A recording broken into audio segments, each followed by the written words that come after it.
It had the strength to raise tens of thousands of these fighters. They could beat a whole flock of dragons, and as far as Caligulio was concerned, Veldora was just another dragon. Why, he concluded, are we so afraid of a single dragon? A monster's strength was defined by the size of its magicule store. That remained true no matter how powerful one was. Dragons were so strong because their magical energy was as enormous as their physical mass. They had high defense and breath attacks that pummeled a wide range, both requiring a massive amount of magicules. So why fight them from the front in the first place? No, Caligulio and his force had a secret plan, a new technology, a magicule-disturbing beam known as a magic canceller that had been developed under strict confidentiality. Magic-based weakening attacks occasionally didn't work on dragons. Some of them could annul any such attempt with magic interference. With this new tech, that didn't matter. A magic canceller beam interfered with the magicules themselves, not controlling them but scattering them in wild, unpredictable patterns, making them essentially go haywire. Applied to a sorcerer, it'd jam his spell and keep him from invoking the magic. Against a monster, it'd scramble its magicule-based body and impede their movements. It'd not only weaken them, but maybe even neutralize them entirely. This would be particularly effective against someone like Veldora, essentially a huge blob of magicule energy. It was the source of Caligulio's unflappable confidence. What's more, they had a second card to play, their magitanks. The magicannons attached to them were intensely powerful, capable of dispatching even a large magical beast in one hit. After some experiments conducted with a captured live dragon, they found that a magicannon blast could even kill a full-grown, A-rank specimen instantly. Finally, there was the wild card, the airships, their secret weapon and the crown jewel of their magical technology. They could travel at will beyond the speed of sound. No living creature could hope to outrun them. Caligulio's strategy for Veldora was as follows. First, his quickest forces would lure Veldora within range of a magic canceller set up in the forest.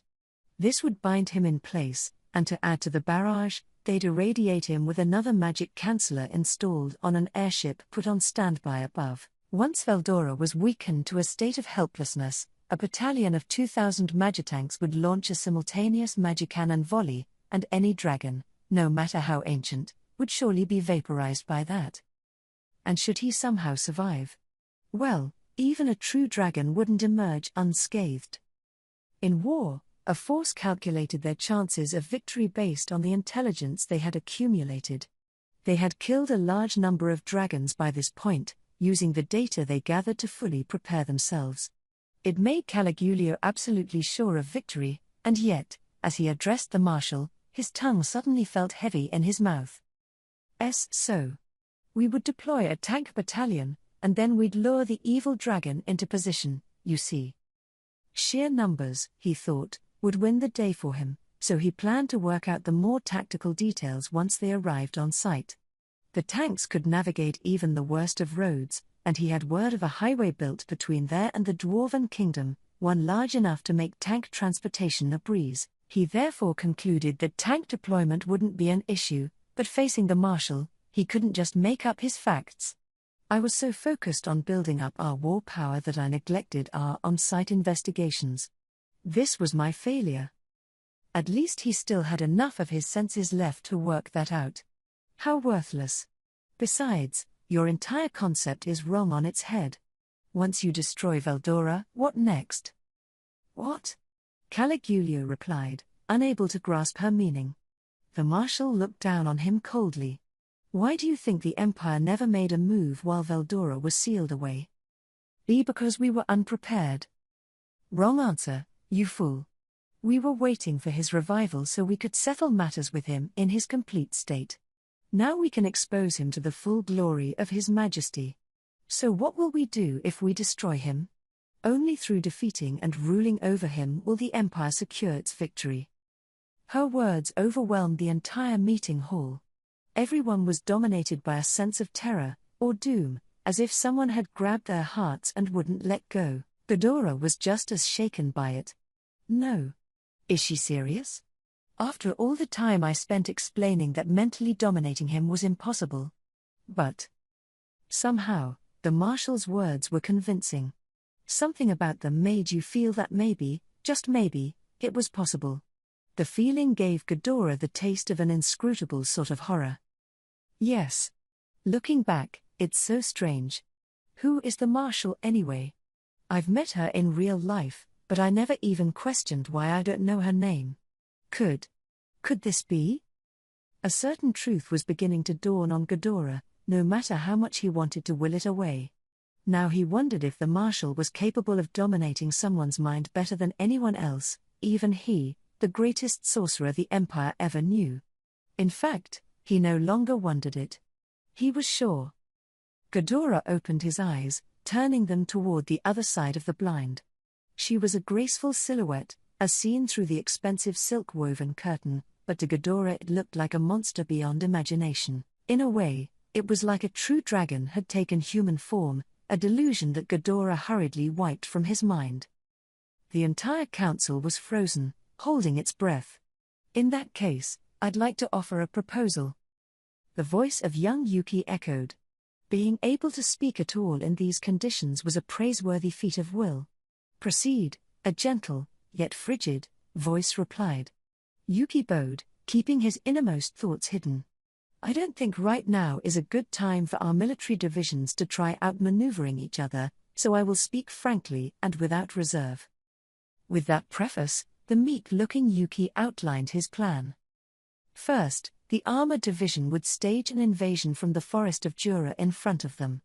The demon lord Raimuru's military forces were gathering on a spot where the forest crossed the Great Emeld River. They were using a lodging town there as their base of operations, building up their war preparedness.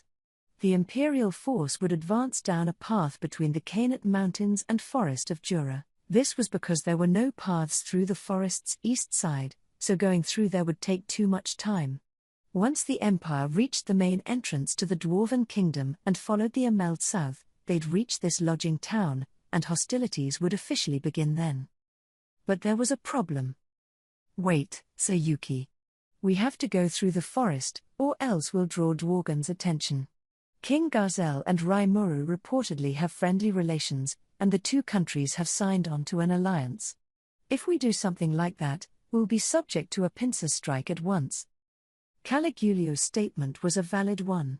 Part of the motivation for tackling the forest instead of following the highway along the Emeld was to avoid hostilities with the Dwarven Kingdom. What if Dwarven forces came to reinforce Raimuru after battle began?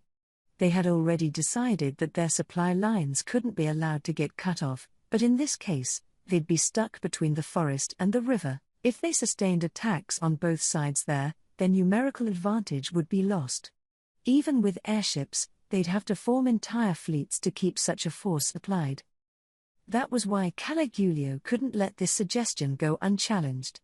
But Yuki just smiled, like he saw it coming. Don't worry, Sir Caligulio.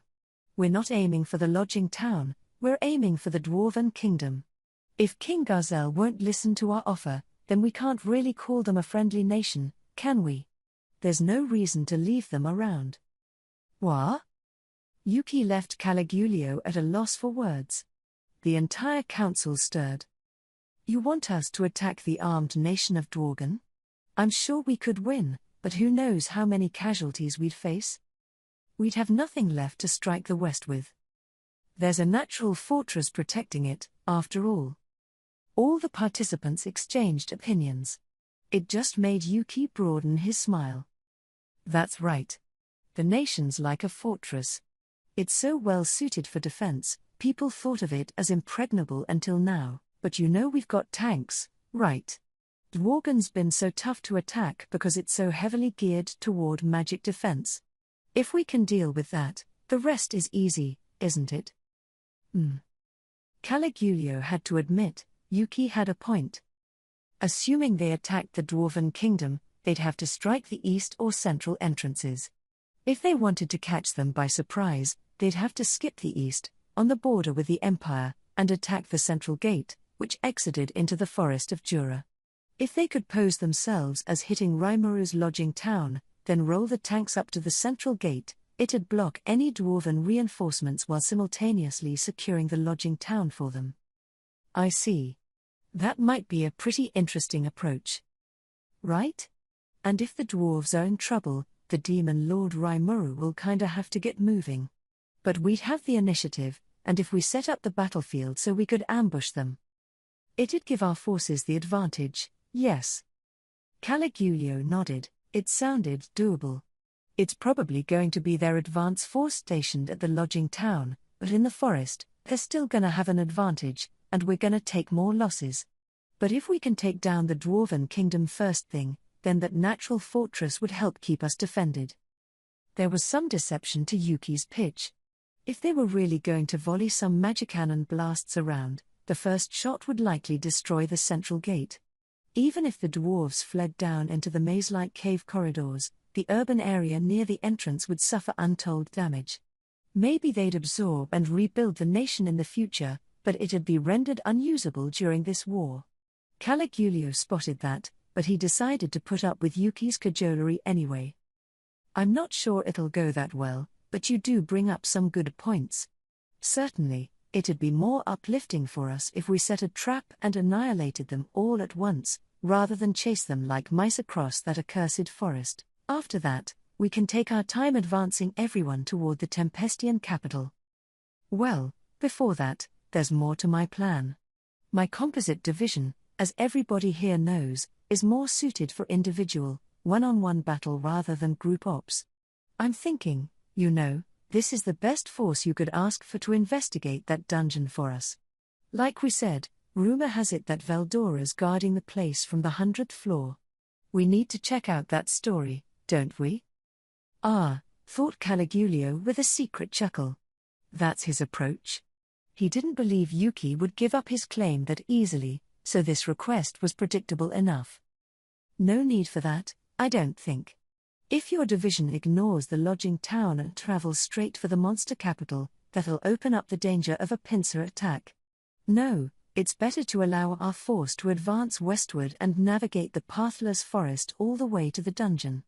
I'm never going to believe they can make an entire city vanish until I see it for myself. It'd be more tactically sound to assume the demon lord will be waiting there, with his main force.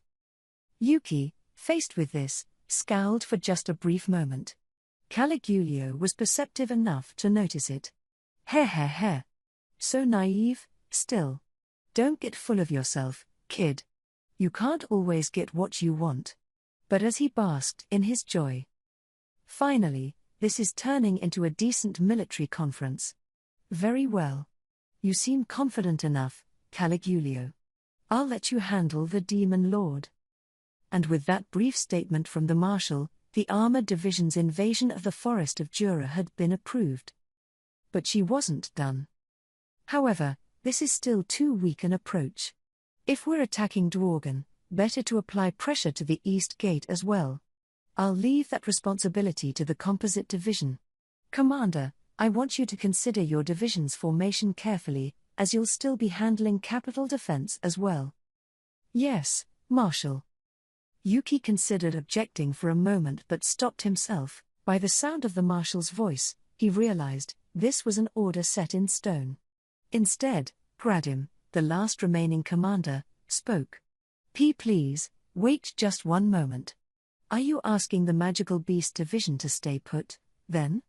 I promise you, we can play a starring role in any engagement, so please. Gradim looked almost grief-stricken as he raised his voice toward the silk blind. If he was ordered to remain on standby for this operation, the Magical Beast Division, already small in size, would have nothing to do the entire war. Everything would be covered, and Gradim would have no chance to earn any achievements in battle, a tragedy he'd do anything to prevent. Settle down, you idiot. I have a role for you as well. Why you do? And what role is that? Take the entire Magical Beast Division and advance northward. Gradim had braced himself so much for the marshal's answer that it literally shocked him. It was just really unexpected. Raimuru and King Garzel were focused on defending their own nations. In the midst of this, they could stage an invasion on two fronts and scare the Western nations out of their wits when they weren't paying attention. This would let them establish a beachhead quickly in the region, before the Council of the West could react. But northward?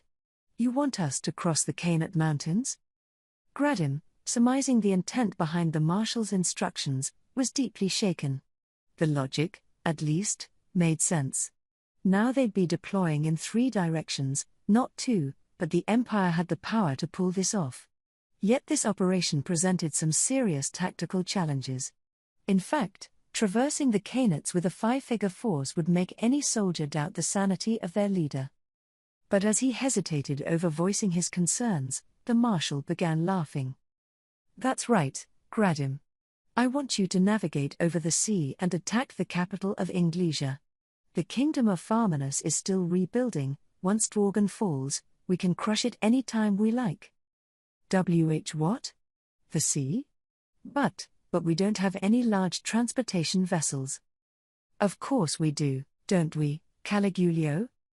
Being called by name like this, Caligulio knew he couldn't stall any longer. He resented not being identified by his rank, but now was no time to lodge complaints about decorum. That was how overpowering and coercive the marshal was. I think you're right, Marshal. We have the airships developed by our force using the latest in technology. They are run by our Flying Combat Corps, and it'd be possible for them to transport the Magical Beast Division, I believe. Excitement spread across the council at Caligulio's response.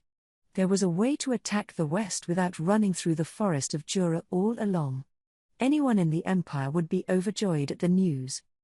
However, we need airships as our deciding factor in the battle against the Storm Dragon. Thus we can offer little more than transport, but is that enough? Caligulio was talking to Gradim. He figured that he'd retain 100 of his airships, all armed to the teeth. The remaining 300 vessels could carry upward of 100,000 troops, each one could bear a maximum of 400, and once you subtracted the 50 crewmen, that allowed for 350 soldiers per ship, the Magical Beast Division consisted of 30,000 champions, each with their respective mount, along with their support staff. Even with their required supplies, 300 airships would be an ample number to carry them all. The ships wouldn't have much fighting power, but transporting the Magical Beast Division was easy enough. So Caligulio nimbly drew a line in the sand and thrust the offer in Gradim's face. Gradim, understanding this, groaned a bit as he sank into thought. It would be an honor for any fighting man to have a chance to fight Rimuru or the Storm Dragon. Letting this honor slip through his fingers seemed like a waste, but the strategy the marshal offered had quite a few attractions of its own.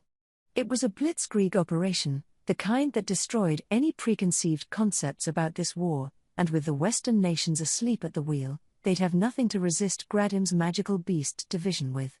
Success was practically guaranteed. It all seemed to fit together. Most of all, the West reportedly had a group of champions known as the Crusaders. Each one was a stout fighter, but together, they were rumored to be among the strongest out there in group battle. They were complemented by the Master Rooks, also said to be a menace on the battlefield, and the Holy Empire of Lubelius also retained Hinata Sakaguchi, chief knight of the Master Rooks and leader of the Crusaders. She was the strongest knight in the West, her name known all the way over in the Empire, and some tales claim she fought Rimuru to a draw recently.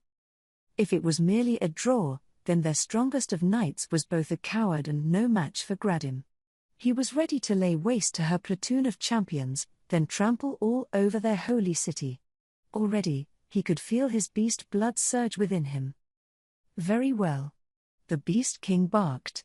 Give us safe passage to the battleground, and we'll gladly carry out this operation. Excitement bubbled up further across the chamber. We can win this. I know we can. Victory to us. Victory to the Empire. Hail to His Majesty the Emperor. Already they were drunk with jubilation, visions of glorious success dancing in their minds. Caligulio was ready to excite them even further with a reciprocal promise to Gradim. A sea route would keep us from the threat of dragons, he said. You will have nothing to worry about. Leave the navigation to us. This, too, was part of the plan Caligulio considered. Based on the average flight range of a dragon, A sea path would keep them far away from the dragon's nest territory. They'd also be protected from the nefarious sea creatures that infested the sea, offering a relatively safe passage to the west. On the other hand, there'd be no way to team them up with a tank force, so Caligulio thought it was too early to offer the plan as a potential option. Thanks to that, however, he had already done his homework on the idea, and while he didn't expect it to be a factor like this, he found himself looking forward to it. Very interesting. We'd bring the magical beast division over on airships, then concentrate entirely on support and supplying. That's how we'd make it look, but perhaps we can make off with all the spoils, too, and having such a large force up north is bound to surprise the Western nations' forces. They'll be rudderless, helpless, with no chain of command and no way to reinforce the demon lord Rimuru. The Western nations, with attention focused solely on the forest of Jura, would find itself pinned down on multiple fronts. That would make Caligulio's strategy work all the more smoothly. That, he thought, would let him focus on the dungeon and the storm dragon, letting him put up even bigger results than before. Did we have any problems with this? None, Marshal. I will work with Sir Graddon to prepare a workable strategy. Yes, if we can reach there safely, I promise we'll fight to the best of our abilities. Okay, and in that case, I'll give the Dwarven King the best show of force we can offer, I guess. Once battle breaks out around the central gate, that'll likely bring things around the east gate to a standstill. But the dwarves may lose their minds and attack us, you think? Yeah, I'm aware. Even when addressing the Marshal, Yuki could never let go of his trademark sass. Everybody in the chamber, including his fellow commanders, gave him an odd look. Is he oblivious, their eyes asked, or merely a fool? Yuki paid it no mind. Very well. In that case, begin preparations at once. Yes, Marshal. The order was placed. Without Emperor Ludora stating a single word, the Empire decided to embark on a simultaneous three-pronged invasion. The Imperial Edict, made in the Emperor's name, came down later that day. Now the whole Empire was feverish with enthusiasm. After a yawning period of obscurity, the time had come to display their mettle in war. After the Imperial Council ended, Yuki breathed a sigh of relief. The Marshal had never spoken at any of their conferences before, but today she took an oddly proactive approach. This would require more than a few changes to Yuki's plans, but it's no big deal. My army's gonna get to deploy pretty close to the Imperial capital, like I planned for. The armored division, the biggest thing in my way, is mostly gonna be invading the forest of Jura. I didn't expect the magical beast division to get sent out. I still have Vega undercover in there. I wonder if the composite division is enough to make this coup work? His original plans called for Vega to be the primary force behind the coup, and Yuki's patsy as well, taking all criminal blame should things fall apart. Yuki's force, of course, would be providing clandestine support, or really, Vega would provide a conspicuous diversion while Yuki did all the heavy lifting. That plan would need to be scrapped, but Yuki reasoned that the general outline could still hold. He figured that full Caligulio would step up for him, and it looked like he would. Caligulio was more a loyal military man than a born fighter. He was good in a scuffle, but he was too focused on strategy and finding a way to sure victory. He didn't like going on adventures, but he was still greedy. Sometimes, if a prize was worth his time to work for, he wouldn't be afraid to take some losses for it. Basically, all he needed was a reason. Tempest had lots of money, as well as a new technology to be stolen. Just tell him it's all hidden in the dungeon, and he'd do the rest. Of course, being that obvious with him would lead to doubts, so instead, he just needed to make Caligulio think he wanted his hands on it. Fortunately for him, all the items and intel Ghidorah brought him allowed Yuki to make Caligulio do his bidding. Still, though. Why are you looking so serious? Yuki asked Ghidorah, currently sitting across from him. Well, the Marshal, you know. The Marshal? Yes. She almost seemed in a panic. I was wondering if there was some reason for it. In a panic? She didn't look that way to me. It appeared rather a trivial reason for Ghidorah's brooding. It wasn't much of anything to worry about, Yuki thought, but something about her must have given Ghidorah concern. But, yeah. I was thinking this during the council, too, but she's a real monster, isn't she? I mean, if I run into someone I don't know I can beat until I try fighting 'em, that says a lot, you know. Yuki could gauge the strength of most opponents without having to battle them. With the ultimate skill he had awoken to, he could even identify any abilities other people were trying to hide. If a target wouldn't let him do that, it went without saying how dangerous that could be. A new marshal is appointed every time a new generation of Emperor Ghidorah's family takes the throne, Ghidorah explained. In this generation, just like the last one and the one before it, the marshal always sits by the emperor, protecting him. They're named to the role because they, too, have the power needed to stand at the peak of the empire. But despite that, there has never been any record of a marshal speaking out loud on military matters. So why? The clear danger the marshal presented was a miscalculation on Yuki's part. But this, too, fell within his assumptions.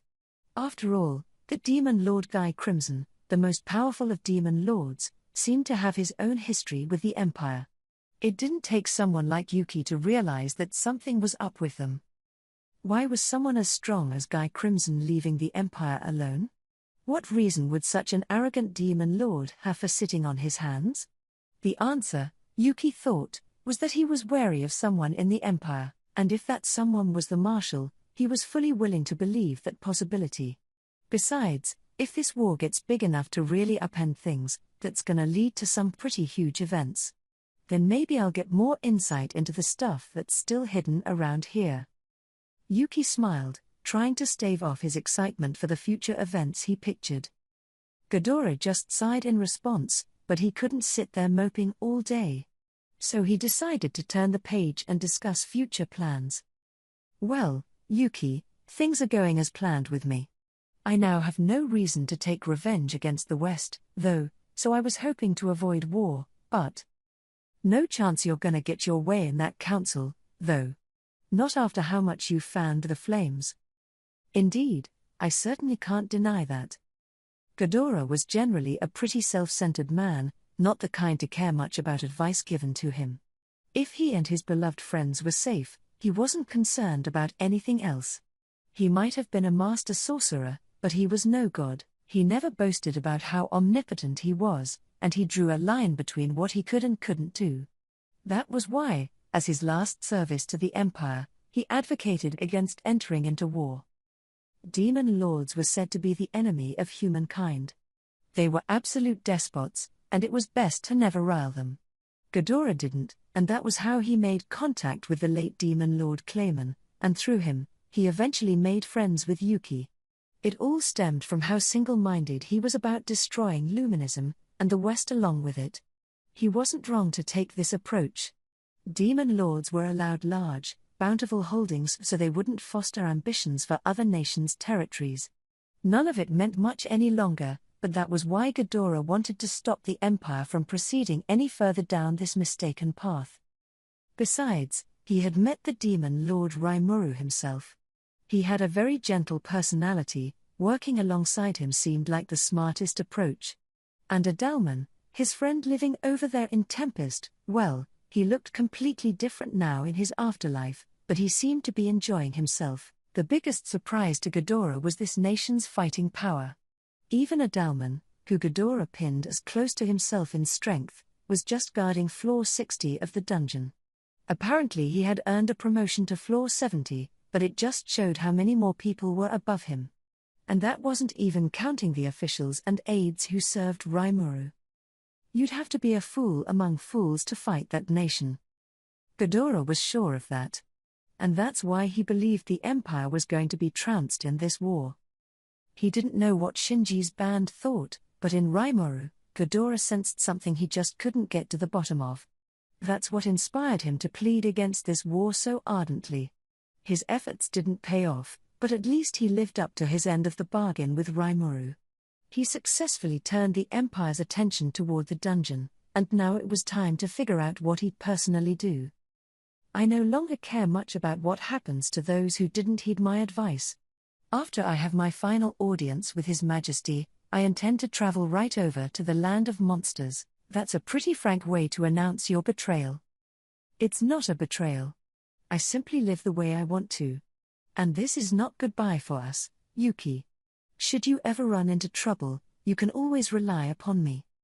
Ghidorah was a selfish man, but he was kind to those close to him. He seemed to like Yuki, and he made that clear now. Ha ha ha. Well, I'll be sure to. Yuki nodded, snickering to himself. Yes.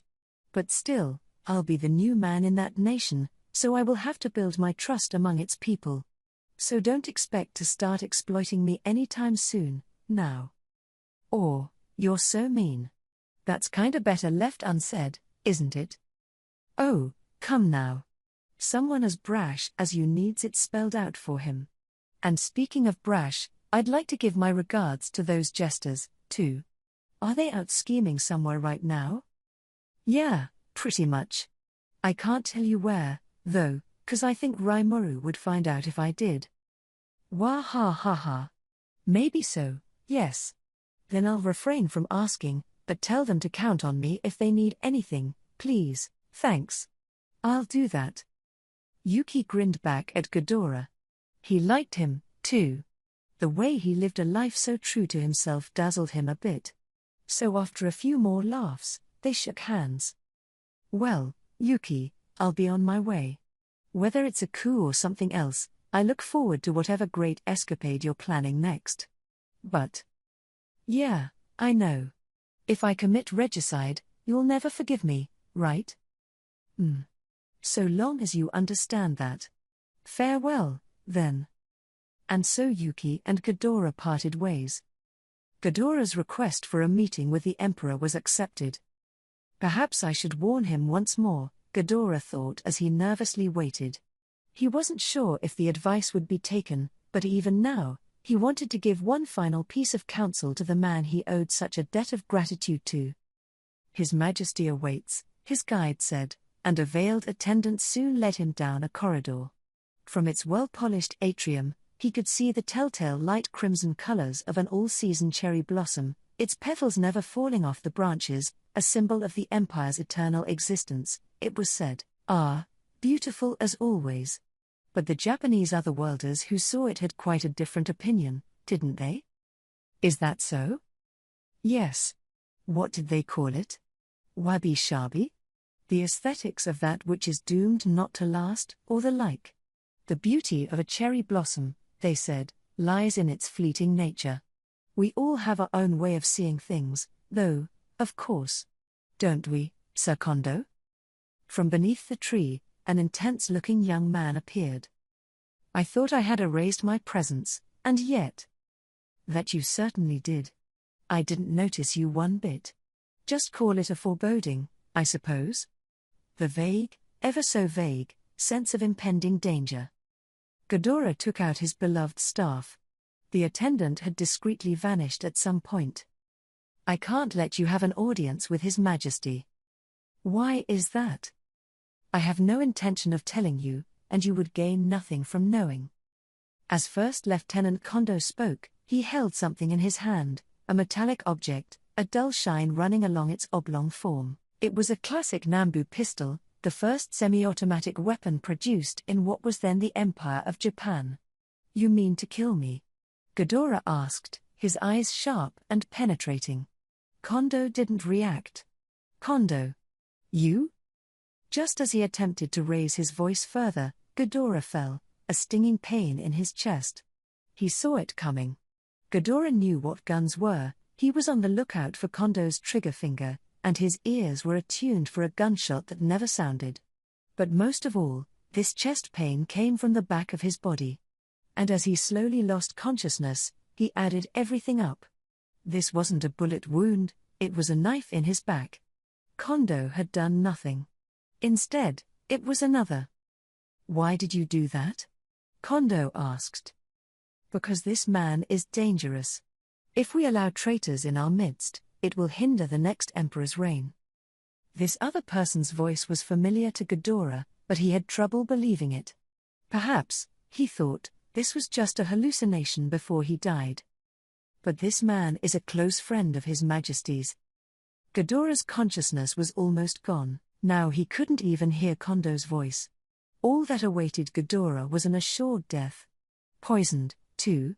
They spared no precaution, I see. This, too, is my punishment for attempting to betray Emperor Ghidorah? But he was guaranteed to die like this. So as the never-withering cherry blossoms danced in the air around him, Ghidorah made one final bet. He triggered a spell he had put in place beforehand, and then he blacked out. Chapter 5. Toward the opening of battle. So after sending Ghidorah off to the Empire, it was time for some interrogating. No, not for Shinji and his friends. For Ramirez. She'd said a few things that I just couldn't let slide, and given that she wasn't afraid to play pranks on me, I was sure she was hiding other things as well. Huh? No. No way. I'm, not hiding anything. Ramirez fidgeted a bit. Clearly suspicious. She obviously had a secret. But just as I threatened her with no cake for the rest of her life, she began talking a mile a minute. What do you want to know, Captain? Captain? Whatever, better let that go without comment. I moved on with my questions. So Adalman's gotten a hell of a lot stronger since I last saw him, but, all right. I can accept that. But what about the other dudes with him? I didn't expect Alberto to whip Shinji's party pretty much solo, and I never heard anything about a death dragon. You haven't been messing around with any other flaws, have you? Alberto was now much more than just kind of a strong monster. He had the physical skills of a special A death paladin and the technical skills to make full use of them. He was already keeping up with Hakuro as a death knight, so how the hell strong was he now? Well, Alberto was teaching that kid Arno, I think, right? So now they're back down in the deeper floors, testing their strength. Stop. I hurriedly put an end to this. Alberto teaching Arno. What was up with that? Arno was a squad leader in the Crusaders. I wasn't sure anyone could teach him much. So why was he the one undergoing training? I just had no idea what Ramirez was talking about. Okay, well, after Hinata got all angry at Arno and the other paladins, they licked their wounds and tried their hand at the dungeon one more time. The Demon Colossus was still under development back then, so they made it past floor 70. All right. And then? And then those kids lost again. Qua ha ha ha. And what a sight it was. Ramirez was clearly enjoying this. Veldora was nodding and laughing with glee. I'm sure it must have been hilarious. Report. A record of battle is available. Whoa, really? Nice one, Raphael. I'll save that for later, but in the meantime, let's focus on Ramirez. So how far did Arno's team make it this time? Probably the dragon rooms between floors 96 and 99, I figured. There's a bunch of floor effects there as well, so I think they'd give a lot of trouble to human explorers. I think it was. They were destroyed by the next boss, Veldora interrupted. Seeing them cry their eyes out as they fled was simply a joy to watch. Wow. Tacky, but, the next boss? Huh? Was the floor 80 boss that strong? Oh? Why do you ask? Said Ramirez. I mean, Arno's one of the 10 great saints. He was as good as Clayman and the ex-demon lords, wasn't he? I spotted the answer to my question as I asked it. If you think about it, even Adalman or Alberto could probably beat a pre-awakened Clayman. Maybe even post-awakened, actually, if that crazy death dragon was along for the ride. You Ramirez mumbled. If I recalled correctly, I named Zijin the guardian of floor 80. Did he finally evolve from his pupil form and reach adulthood? Veldora mentioned he was training him, and I didn't really get what he meant by that, either. How do you train an insect monster? Whatever the Veldora-style death stance was meant to be, I had no idea how Zijin was supposed to harness it. I let Veldora have his way because he seemed to be having fun and all, but maybe I should have put some more serious thought into it. Zijin had used my own cells to heal his wounds and coat his outer shell in magisteel. Perhaps thanks to that, he had high speed and mobility, and he could also apparently summon his family. Thraney had signed off on everything, so I had no complaints, but the whole concept behind that was to fluster challengers with a quick, nimble insectoid boss after all those slow-moving golems. Hey, so what's up with Zijin right now? I attempted to further interrogate the panicking Ramirez, but Veldora spoke first. My apprentice Zijin has undergone his complete transformation. Now, with the skills he inherited from me, he is a warrior without compare. And what's more, Zijin didn't even need to lift a feeler against Arnaud's party. They were trounced by the floor guardian on floor 79. Now the picture was growing clearer. Arnaud met his match against Apito, the queen wasp serving as the boss on floor 79. Between her hyperspeed and ultimate venom, not even the well-honed swords of Arnaud's crusaders could touch her. Then, as they told me, the whole party got stung a zillion times by Apito's hivemates, and they ran away screaming, "Crazy. Just pile it on, won't you? Tell me this stuff. I got a job to do, you know," I said, exasperated. "I know, but it wasn't just us. My master was training that insect, too. Whyu. Accursed traitor. But it's not fair, master. You're acting like you had no part of it." NNNGH. Yeah, I'm sure Veldora got involved. Anyone would, once they realized how much fun this was. Still, though, I felt kind of betrayed. All these people, getting to goof around all day behind my back. Maybe it was a mistake to ever let them handle this stuff. I felt a twinge of regret now, but something still bothered me. "You know, I've been wondering, Veldora, when you say you trained Zijin, what do you mean, exactly? He's a bug, right? By complete transformation, Veldora doesn't mean he went humanoid or something, did he?"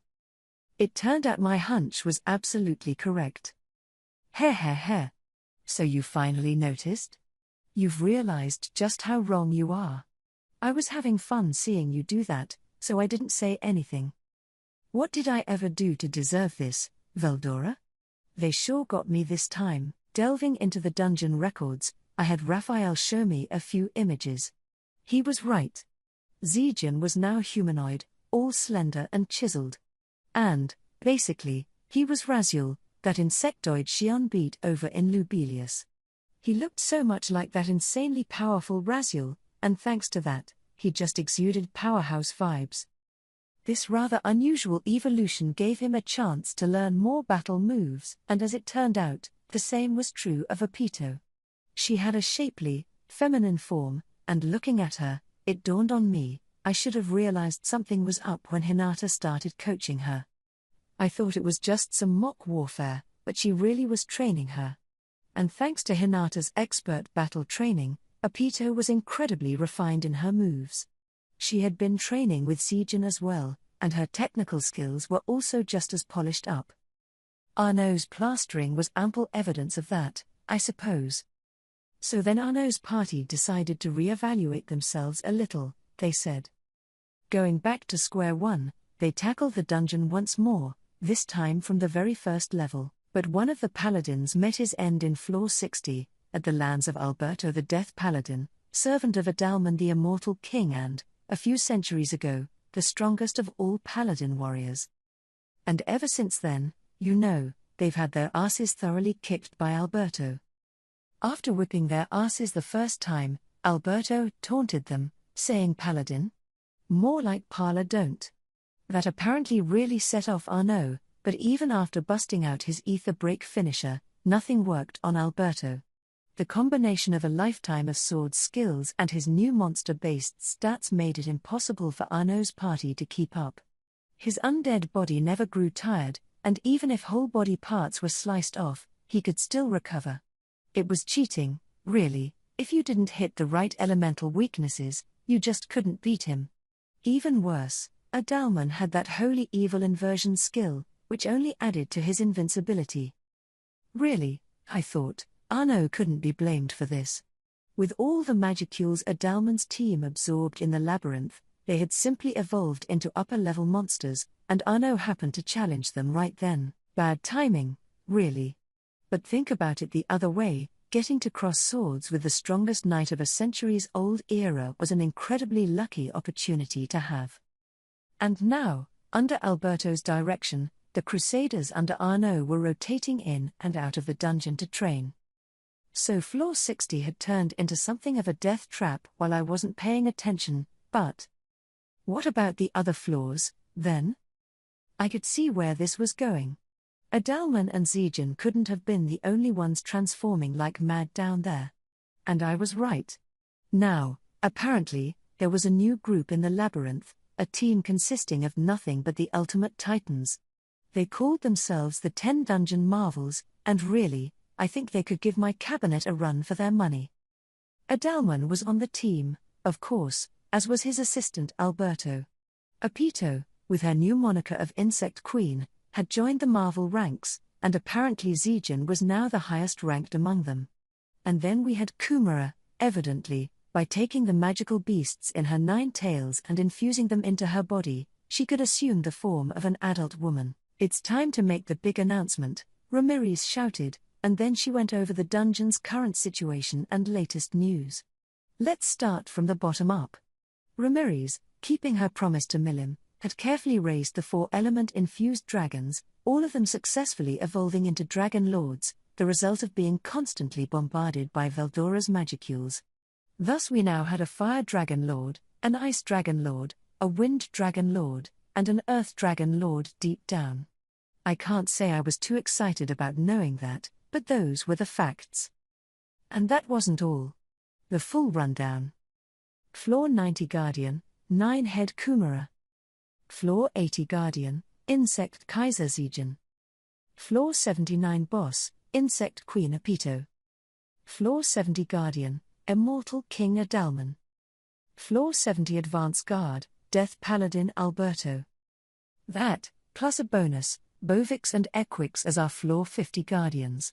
They, sad to say, weren't really dungeon marvels. Instead, they had inducted Beretta, the manager who made all of this work. Personally, I would love to palm off, I mean, award this great honor to someone else. Beretta carefully eyed Thraney and Ifrit, now known as Cherries. Oh dear, I'm afraid I have the extremely important job of taking care of Lady Ramirez, Thraney replied with a beautiful smile. Yes, and I am Sir Veldora's only confidant.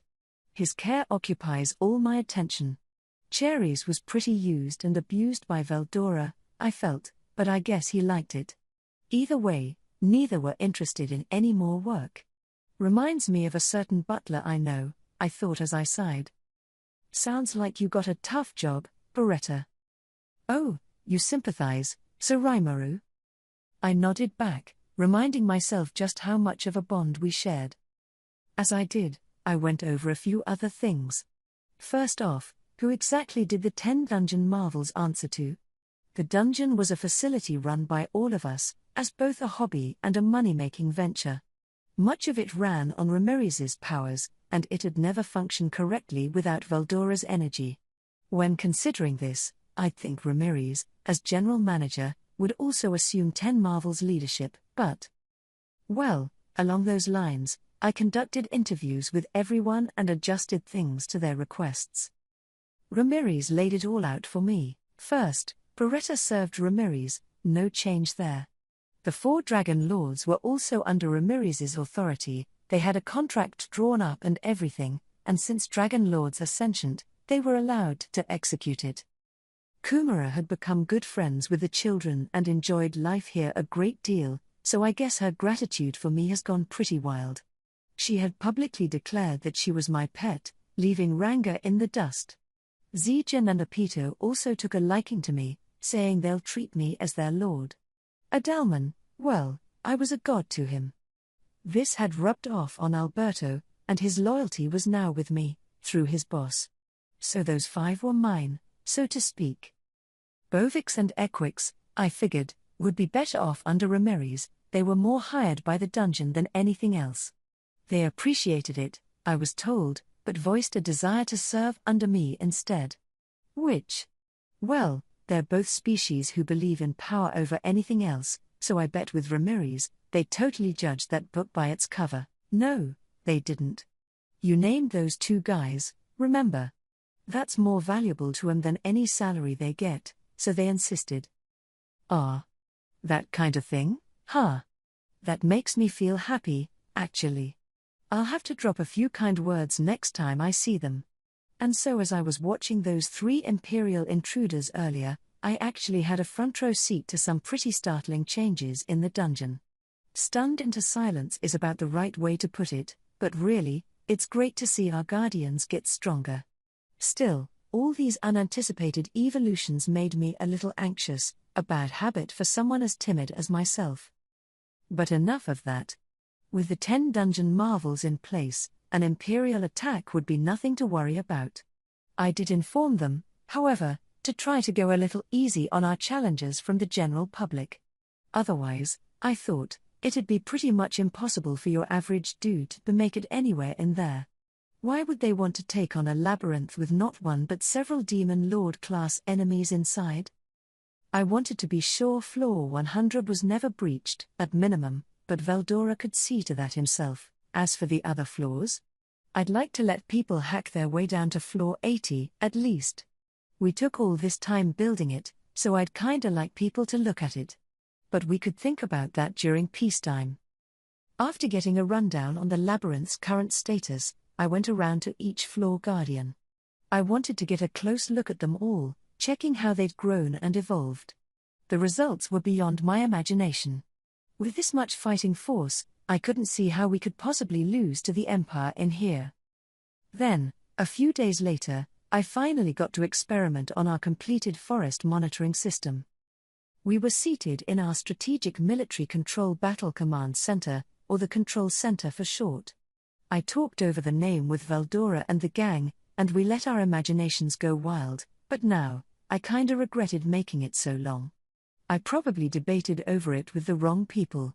Benimaru strictly called it the Control Center, so not too many people actually knew the entire name. This was built next to Veldora's personal chamber on floor 100, and we set up a passageway to our normal strategy room as well.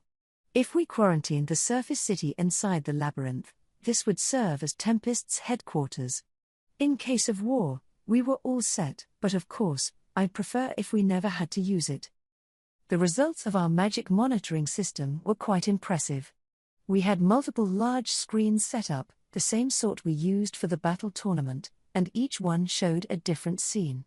Whether it was the Forest of Jura, our trade routes with the Dwarven Kingdom, or any other important site, we now had all the visuals we could care to monitor.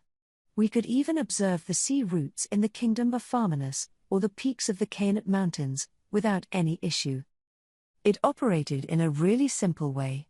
Using the physical magic Megiddo that I invented, the system subtly altered and reshaped a large, lens-shaped body of water suspended in the stratosphere, projecting an expanded image of a given target point. Reflecting this image let us transmit its data, like a video. Consulting with Moss, I figured out how to use my own replications, deployed across our territory, as magic invokers. They were connected to me via Dominate Space, producing a data link that was perfectly synced up at all points. These replications were super tiny in size and had no self-consciousness, so they wouldn't consume energy unless I turned my attention to them. Transporting them over to a given surveillance point was non-trivial, but CI, Moss, and the rest of their team put in a great effort. Overall, it was a great system that operated at a low cost. I named this physical magic Argos, the Eye of God. The output we were currently seeing on screen was in high resolution, following some Raphael-provided image processing. This let us keep abreast of things from our nice, warm control center. This was some really amazing magic. Everyone else was jazzed about it, too, especially Diablo, but I won't go into that. With this monitoring system complete, I now realized that it provided another key perk. It made it possible to position a Megiddo spell at any point in the images we saw in the control center. I tried it out myself, and the results were amazing. I didn't think it'd actually work, so I just lobbed a shot out at Gobta's feet while he was training in our town's main square. He leapt straight up in surprise, and I don't think I'll forget the face he made for a while to come. I did yell at him, "You let your guard down, dumbass." But I didn't think he was really at fault. My Megiddo spell had also improved. It had already been optimized once by the great sage, but it looked like Raphael wasn't quite satisfied. After some more scrupulous enhancements, it had developed a system where I could keep multiple lens satellites in the air at once. Paired with Argos, we could even keep Megiddo activated during the nighttime. It wasn't quite as powerful, but we could successfully reflect light between satellites to collect images. Honestly speaking, I was kinda wondering whether we weren't devoting our efforts to the wrong things. We used a high-level spirit to actually generate these lenses, so they'd stay up as long as I kept their magicule supply intact. Raphael handled all the tricky calculations, so everything was super easy to control, and since it didn't consume anything during daytime hours, we could run it even harder, taking in more light and heat energy and launching Megiddo shots like heat rays. The sheer scope of these improvements blew my mind. At this rate, I could wipe out a human army without even having to lift a finger. Upon confirming our experiment's success, I returned to my office. Not long after, showing impeccable timing, Shuna came in and said I had a visitor. I may not look it, but I entertain a lot of guests, really, that's the majority of my work. Beyond that, there's magic development, brainstorming fun new products, and assigning the right people to the right jobs. That and labyrinth administration, helping Molly out with stuff. A lot. All work needs an aspect of play to it, after all, but anyway, handling visitors is the most important part of my job, and I try to take it seriously. The reception room Shuna guided me to already contained Shinji's trio, waiting nervously for me. They were officially going to accept asylum in Tempest, and over the past few days, I'd been grilling them for all their info. This was entirely on a volunteer basis, of course, not an interrogation. They were just being interviewed in different rooms. I let them use their free time however they wanted, so I was sure they'd have time to work out their future plans, and that was what they were there to tell me about that day. So have you decided what you'll be doing? Shinji's band had trouble deciding whether to find an outfit in Tempest to work for or become freelance adventurers instead. If they kept up adventuring, they could tackle the labyrinth and continue being pretty popular, wealthy figures, but on the other hand, now that they knew the limits of their strength down there, there wasn't much potential for growth. Our demon colossus was stationed on floor 60, but it seemed likely Shinji's party would have serious trouble against it, and even if they beat that guy, Adalman's terrible trio was just 10 floors down. It was a dead end no matter how you sliced it, and I could understand if they didn't want to bang their heads against that wall the rest of their lives. Seeing that wall for themselves pretty much tanked their motivation for the job. It was good money, for sure, but wouldn't it turn into a boring rut after a while? And really, Adalman and his friends had grown way stronger than I planned for. It wasn't even funny. I never thought they'd grow, or evolve, I suppose, that much, and there wasn't much I could do about that. But whatever. Let's just forget about it, and let's not worry about what the dungeon's other challengers would think, either. So would they find jobs elsewhere in Tempest? I'd be assigning them a spot based on their talents, and it'd still provide a guaranteed, stable life for them. But with war against the Empire coming up, I was sure they were worried about getting swept up in that somehow. I had no interest in forcing them, but I couldn't guarantee they'd never get involved, either. Better keep from saying too much. I'd just wait to see their decision. Right, so after the three of us discussed it, Sir Rimuru, we decided that we want you to let us work here in Tempest. We heard about how Lord Ghidorah would be serving you, and so we're hoping we can live and work here as well. Shinji looked nervous. The other two solemnly nodded. I guess they were all on the same page. All right. In that case, welcome home. Thank you very much. We'll do our best here. I'll work hard for you, sir. and thus Tempest's population increased by 3. Next came jobs. So I'm gonna have old man Ghidorah work as a manager on floor 60, I explained. He'll research the demon Colossus, and at some point in the future, I plan to have him possess it. That old geezer had a serious thirst for knowledge, and he was super enthusiastic about the idea. The moment he set his eyes upon the demon Colossus, he almost started doing a dance right on the spot. Right then he was in the hands of a Dalman, but maybe I could let him be the guardian of floor 60 later on. Now, you guys don't want to join the war, right? I asked the trio. Right, replied Shinji, looking a bit reticent. We know some people on the other side, so if possible. In that case, instead of hiring them on in my government, I felt it was better to assign them research work in the labyrinth. So I decided to introduce them to Ramirez. Bounding our way through the dungeon, we reached Ramirez's laboratory shortly. Hey, Ramirez, you think you can find jobs for these guys in your lab? Ah, Rimuru. You mean the kids from before? Right, yeah. Ramirez had been looking for personal assistants, but it was hard to find anyone qualified. I couldn't let researchers from other nations become Ramirez's playthings, but the less intelligent monsters wouldn't be able to keep up with her pie-in-the-sky ideas. She had Dino, yeah, but he wasn't enough to put my mind at ease. But now we had Shinji's trio, and I couldn't think of a better fit. Woohoo! My name's Ramirez. You guys interested in becoming my new assistants? Shinji didn't know how to react. I'm not sure he realized who Ramirez was. Oh, fantastic. Look, Shinji. A real fairy, Mark shouted excitedly. Maybe it was his first time seeing one? I don't know how much time he had spent in this world, but if a fairy made him this worked up, he must have been a pretty pah-hearted guy. So you see, I'm looking for some capable assistants. I'll pay you for it, too. What do you think? We got some major personnel shortages around here, and Rimuru said that fully educated otherworlders are totally the time-saving solution. You didn't have to say all that, Ramirez.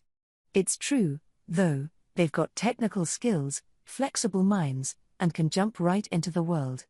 I really hoped they'd be interested in taking this on. Well, I'll do it. Research seems a lot more peaceful. Zen's certainly honest. And I guess he was the tipping point for Shinji. In that case, by all means. Ramirez happily flitted around in the air, sticking out her, non-existent, chest proudly. Humph. Looks like you guys got a lot of potential. Well, all right. Passing grades for all of you. But you're gonna have to follow all my orders, okay? The way she can change her attitude on a moment's notice always surprised me. Where was all the awkwardness from before? It was certainly in character for her, at least. Leaving the dumbfounded Shinji and his friends in the dust, Ramirez quickly began laying out her offer. Their salary would be 3 gold coins a month, 36 per year, along with bonuses. Of course, Ramirez tended to pay her staff based on her own whims, kind of like myself, so I wouldn't rely too much on that bonus.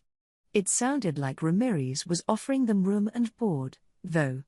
I was sure she expected them to use my own dining hall, but I didn't mind that, so Shinji and his group had their immigration arrangements settled in short order. A few more days passed. The gang quickly got used to their new workplaces. Now they were serving as Ramirez's right hands in the lab.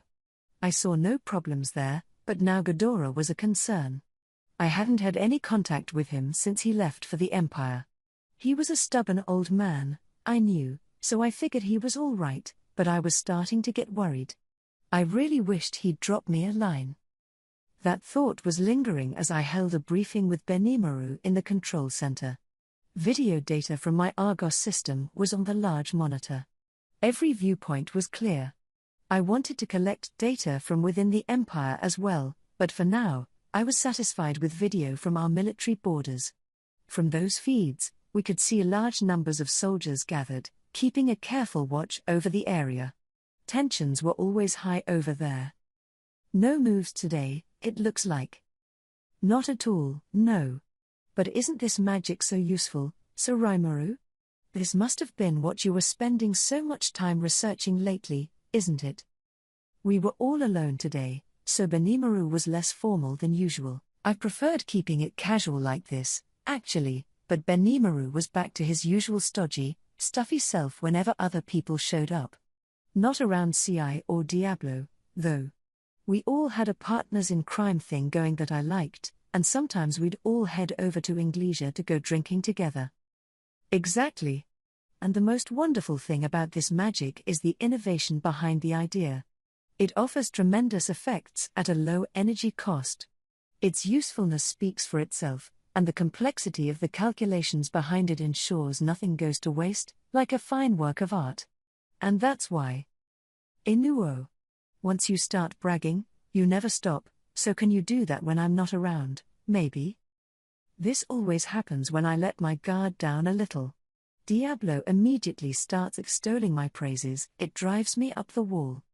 Yes, my magic's really great and all, but it's really Raphael doing all the hard work. I don't see it as my own skill set, so I couldn't help but feel a bit awkward. He's right, Diablo. Restrain yourself a little, or you'll cause trouble for Sir Rimuru. Nonsense. How can you say that, Benimaru? That's hardly the case, is it, Sir Rimuru? No, Benimaru's right. It's always Rimuru this, Rimuru that with you. You need to tone it down. I had to make myself clear with Diablo. It made him collapse on the floor, a shocked look on his face, but that was no big deal. When I heard Diablo was a primal demon or some kind of freaky thing like that, I wasn't sure what I was gonna do, but if you think about it, he's always been a weirdo from the start. Even Guy had trouble dealing with him. Try to take him seriously, and you'll just make a fool of yourself. Now that I knew that, I was done messing around. Heh. Yes, Sir Rimuru. Well done. Dealing such emotional damage to me so easily. I'm telling you to stop that. You see? He never learns. Going a little hard on him is the perfect way to balance it. But our wholesome little moment came to an end after a sudden report from Ramirez. Rimuru, someone just teleported directly into the labyrinth. Based on its signature, I think it's that old man you befriended. Got it. I'll head right over to floor 70. I stood up. That alone made Benimaru and Diablo realize something happened. I appreciated that. So I gave them a quick rundown. Well, Ghidorah's back, but it sounds like something's up with him. I'm gonna go check it out. Absolutely, Benimaru replied. I will stay on alert here, then. I'll escort you, Sir Rimuru. Thanks. It was times like these when I could rely on Diablo. If only he always acted like that, but no need to dwell on it. Diablo was a talent but subject to just the worst swings in behavior. It saddened me a bit as we headed for Ghidorah's personal chamber. We found him in there, in fine shape, as well, despite my concerns. Phew. I thought I was a goner for a moment, he said, not looking like he encountered anything more dangerous than a stubbed toe. Adalman's group was there with us. Ramirez and Veldora showed up later but left after they saw Ghidorah was okay. So what happened? Well, I tell you, I went to the Imperial Council and argued against the war there, but I couldn't tip the trend away, sadly. I expected as much, so I decided to go to Emperor Ludora one last time and see if I couldn't appeal to him directly. He made the request for a meeting, which was accepted and scheduled for today. But inside the Imperial Palace, he said, he was stabbed by someone. This happened not even 10 minutes ago. That definitely wasn't all right. I felt guilty for asking. Oh. Right. I gave you a resurrection bracelet. Ha. Lady Ramirez's powers are truly amazing. They saved my life, in fact. I thought something like this might happen, so I set up a return spell in advance. Judging by how healthy and unstabbed he was, I figured it was something like that. Pretty smart idea. If he could instantly teleport himself back to the labyrinth, the resurrection bracelet would save his life, no matter how badly he was hurt. Seeing a real-life example like this reminded me all over again just how effective Ramirez's abilities were. Still, though, Ghidorah's a pretty nimble guy himself, setting up spells in advance like an alarm. He taught those tricks to Rosen as well, apparently, and I'd want to practice that later on. I had hastened thought, too, and combining it with this delay thing could produce some even bigger results. Who attacked you, then? There weren't too many people in our nation who could kill Ghidorah. He was always on his guard, keeping up a pretty stiff magic defense, and I didn't think he'd fail to spot a sneak attack in time, but... Well, the assassin managed to avoid my detection before they struck, so I wasn't able to see exactly who it was. There is a suspect in my mind, but I must admit, it's a rather hard to believe one. He showed me his back. There was a straight tear in his robe. His body was completely healed, but his clothing was still in the same condition. The tear was corroded in spots, too, so it clearly wasn't just a physical attack. A single stab to the heart from behind, huh? Your defenses were destroyed by magic, it would seem, Diablo added, quite an interesting skill to use. It had piqued Diablo's interest, and if so, this was no amateur assassin we were dealing with. I was sure the Empire had someone capable of killing me, maybe it was Ghidorah's attacker, even, but I ought to have assumed there was more than that. Ghidorah himself didn't seem confident enough about his hunch to name a suspect, but he wanted to do some investigating, so I'd leave that to him. I didn't think he was lying, and he honestly seemed perplexed about the whole thing. I wasn't about to trust him immediately, but I figured I'd wait and see what happened. Well, I'm glad you're all right, at least. It certainly shows us that the Empire shouldn't be trifled with. Let's all try to be a little more careful. You are exactly right, Sir Rimuru, Diablo agreed. No need to risk our necks further with them. I am sure there is little new information to find, regardless. Ghidorah nearly died over the info he got for me, and I had to be satisfied with that, so after a few more kind words, I let him brief me on what he found. As the old man put it, the Empire was making concrete moves toward war. Whenever the Empire opened hostilities against another nation, they never bothered issuing a formal declaration of war. The Emperor was defined to be the sole, unique presence that mattered, and they didn't even recognize the existence of other countries. That, of course, was lip service. They had diplomatic relations with the Dwarven Kingdom, for one, and they didn't meddle in their sovereign territory. If the Empire decided to invade, it only did so after careful, prudent preparation. They didn't declare war, they sent a letter advising the other side to surrender, and only once. If you followed it, fine, if not, as the stories went, the war was on, and they'd no longer show any mercy. You really couldn't get much haughtier as a nation, or more arrogant. If you're gonna be such a bother, guys, don't expect to make any friends in international society, okay? Not that they participated in it anyway, they hadn't ratified any of the international law enacted by the Council of the West, so once they started a war, all bets were off. Post-defeat agreements, prisoner handling, prohibited actions during war. They followed none of those, part of why the Western nations feared the Empire so much. Which, yeah, I can see why. At this rate, they might try to justify the mass killing of civilians, and if you lost in war against the Empire, that meant losing everything. I doubted the word reparations was in their vocabulary. Everything belonged to the Empire, so the losing nation would lose all their rights. If you wanted to reason with them, you had to at least fight them to a draw. We definitely couldn't let up right then. We had to go in strong and cut out the root of all this evil. Now that we knew the Empire's direction, we switched gears into our own wartime proceedings. Our control center would now become a strategic headquarters, just a formality, really, but still an important one. Benimaru and Ci would be on standby there at all times, the latter using his replications to fan across the region for spy ops. That way, we wouldn't have to rely solely on our Argos network, and with Moss's assistance, he should be able to get some pretty accurate intel. At this point in time, we had a pretty decent advantage. Basically, in this world, War didn't really begin until one army encountered the other. You could use scouts and long-range magic to try detecting enemy movements in advance, but conventional wisdom called for that only when the two sides were pretty close to bumping into each other anyway. The concept of information warfare was a thing here, but there wasn't another nation on this planet with an enemy monitoring program as thorough as ours. That's what Hinata and Ghidorah told me, too, so I wasn't imagining it. It was the golden truth. This. Are we seeing this from the air? Ghidorah asked, incredulous. Heh heh heh heh, Diablo chuckled. This is a product of Sir Rimuru magic. It requires merely a minuscule amount of magicules to trigger magic from beyond the stratosphere. Only a small number of people could ever detect this magic in motion. One would need a danger prediction ability on the level of Ultra Instinct. Why, yes. Indeed.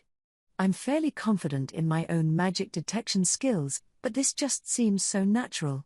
I never imagined it was the work of any caster at all. Precisely. Even an archdemon well versed in magic would overlook such a low-level spell. Truly wonderful. Don't you agree? I do.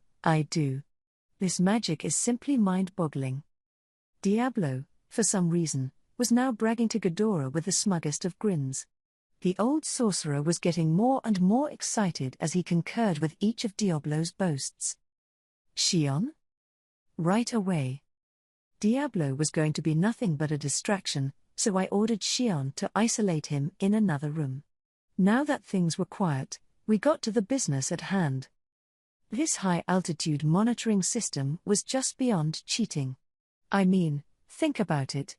Until this moment, we spent so much time fretting about which route they'd attack from, but now that seemed like a joke.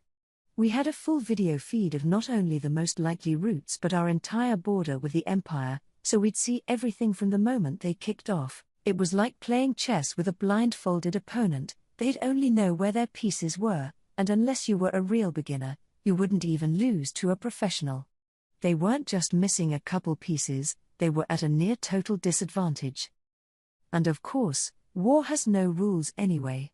If you win, you played it right. Having the other side plot an invasion of our territory was scarier than I thought. It meant you'd have war on your own land, with no previous agreements. But I put up one rule in advance. No touching civilians. We, of course, would strictly prohibit ourselves from striking first. If we declared an end to hostilities, we'd refrain from attacking any further. I trusted that nobody would go against this and break the rules. Now I had the Cabinet of Tempest here in the control center.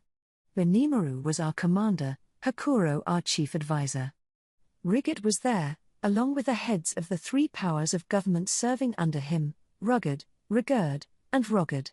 Shuna and Lilina led the female contingent. They were alongside Riga, our top behind-the-scenes man, as well as Kaijin and Kurobe. I had Vesta and Mjolmal in there as consultants, Gobta and Gable had reported in as army generals, and Geld had taken time off from his work to show up as well.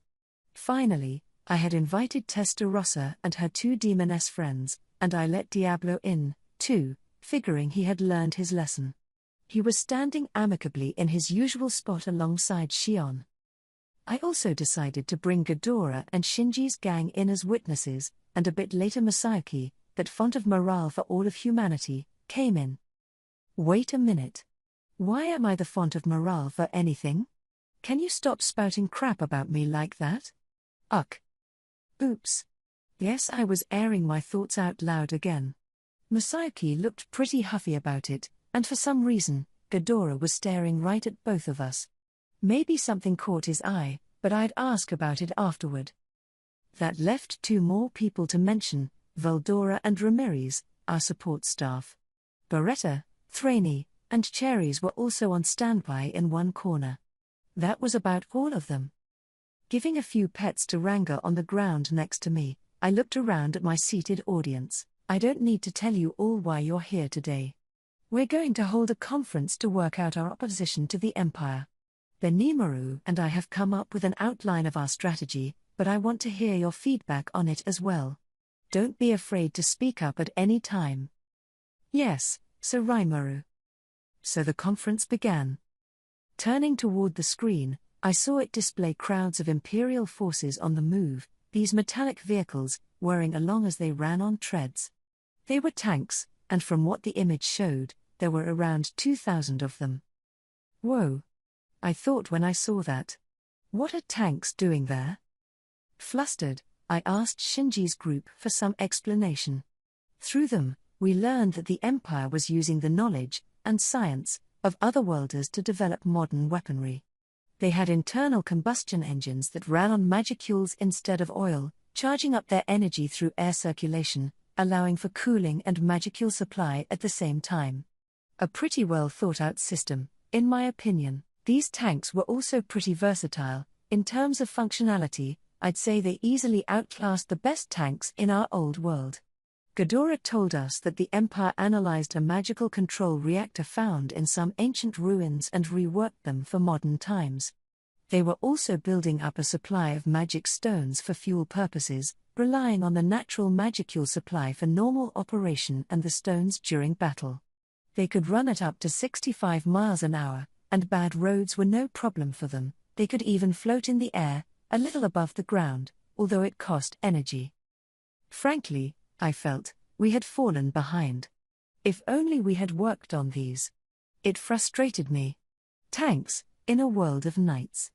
It never even occurred to me. And I had trains and everything. I was one step away. But would you really develop tanks before cars? I didn't think so. I mean, I'd need to think things over carefully before I even put cars into the mix. They'd be useful, but it was kinda like playing with fire. I was sure everybody would want one, but I didn't think it'd be possible to dole out one to each person. We couldn't tap our energy supply dry, so there was bound to be the haves and the have-nots. It was a better idea, I thought, to develop our cities so you didn't need cars. With trains, after all, things were a lot more convenient already. But maybe once our rail network was built out, I could develop luxury cars as a kind of hobbyist thing for the rich? Something you'd want to strive to own someday. It'd give people something to dream about, and I figured something high-end enough to be a status symbol would be all right. But that could wait until the war was over. After all, the tanks weren't the only surprise. They even had flying ships. It was hard to keep from shouting out, "Are you kidding me?" Those things would make transportation so much easier. If you used them in war, your supply problems were a thing of the past. If we could have taken air superiority for our own, I would have been a lot more optimistic. We need to develop those, I thought, but it just wasn't too realistic yet. Flying airships weren't something you could wrap up in a day. I think it was doable with enough time, but no development project ever went that smoothly. Every project took shape only with a trial and error process. On this point, I really had to applaud the Empire's R&D department. And hopefully nobody would chide me for thinking, boy, it'd be nice if we could seize one of those intact. But, man. If only I'd thought a bit more outside the box with my orders for things, but never mind. No point gnashing my teeth over it. But it was something for the future. Once this war was done with, I definitely wanted to start developing some more neat, innovative stuff. So we saw the current state of the Empire. I had been briefed on it in advance, but a lot of people in the control center were finding out for the first time. They gazed at the screen, mouths agape, not bothering to hide their surprise. The total size of the invasion force is estimated to be 1 million. I guess you can see that, but I think the Empire's military has been a surprise for us all, but we still have the advantage in this conflict, so don't worry. The most important element of war was how well you could estimate the opponent's fighting power. On that point, we pretty much stripped the enemy bare. Raphael told me that the total count was 1 million, and that was a crazy number to deploy, but I didn't think it spelled doom for us. That was simply how much leeway we had to work with. Ghidorah has informed me that the Imperial military is composed of 3 major divisions. One of them is called the Armored Division, and that includes the tank force we see here. They call it the Magitank Force, and we can assume it's the main source of their power. I explained the inner workings of the Magitank Force to everyone. But that wasn't all of Ghidorah's info. He had participated in their strategy meetings for me, and he told me everything that was covered. The Empire knew Ghidorah had deserted by now, so there was a chance they changed their plans, but I was sure the main gist was the same. They had Yuki over there, after all, and Yuki was apparently angling to stage a coup of the Empire. I was sure he was encouraging the other division commanders to not worry about the surely dead Ghidorah, that ought to mess them up. Plus, as Ghidorah told me, the commander of the Armored Corps, a man named Caligulio, had taken the bait I laid out for him. He believed the dungeon was full of resources and treasure, and he wanted to seize it before anyone else could. If so, I'm sure he wouldn't want to change out the whole operation at this point, so chances were good that he'd take up Yuki's suggestions. Working on assumptions is a dangerous move, but seeing how Caligulio ran his force, it'd be easy to surmise what his army wanted. Once I wrapped up my rundown, Gobda was the first to speak. My force is stationed in the lodging town, but are they gonna be fighting those tank thingies? Very observant. In fact, for someone appointed a commander, this was a life or death question. Considering his long, documented history of sleeping through meetings, Gobda was showing some real growth. Sometimes, a guy needs a little responsibility to show his true colors. Isn't that obvious? The job of your first army corps is to smash up this tank force. As my emotions got the better of me, Benimaru gave him the news. The shock made Gobda sway in his seat. Nobody told me. Yeah, I get it. So you mean we need to defend the town with our lives? He asked, a look of death already on his face. I smiled back at him.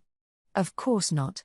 Based on what I know about the tank's abilities, I think you guys could win if you took the right approach, but who knows how many losses you'd take doing it.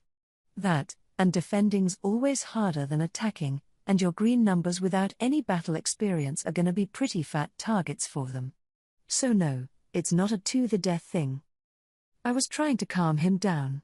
Hakoro, who I assigned to support Gobda, was nodding at this. He must have caught my drift. Okay, so what are we gonna do? That is the job of a general to work out, but I shouldn't expect that from you first thing. Benimaru, if you could? Yes, I was lording it over him, but honestly, I was just as much a military amateur as Gobda. I didn't know much about strategy, so I was leaving the nitty-gritty to Benimaru. But then, I enjoyed making life easier for myself. If Gobda could work hard and mature for me, I'd be able to kick back that much more. So, hoping Gobda would put in a diligent effort, I listened to Benimaru alongside him. All right, Gobda. The lodging town's a vital base for us, but losing it wouldn't be a major concern. If they tear it down, we can rebuild it. If they capture it, we can take it back. The problem is the potential for civilian casualties, but Raimaru has taken care of that. He's already sent out the order for everyone to evacuate to the capital of Raimaru. The moment I knew the Empire was on the move, I had them begin the evacuation. It'll take time, I'm sure, but it ought to wrap up before the Empire arrives. Oh, right, there weren't a lot of folks around there. I'm sure there weren't. Your job's to help anyone left in there evacuate to safety. After that, you'll be heading here. Benimaru pointed out a spot on the large map we had spread out on the conference table. It was the armed nation of Dworgen, in particular, its central city. Huh? Look at this image. The Imperial force intends to split up and invade from several routes. Some of their units are already in the forest of Jura, but the tank force hasn't moved yet. Based on the direction of their advance, they're clearly following the foothills of the Kainat Mountains. It's not as thick with trees there, so the force won't get bogged down as much. Oh. Okay. You don't get it, do you? Ah well.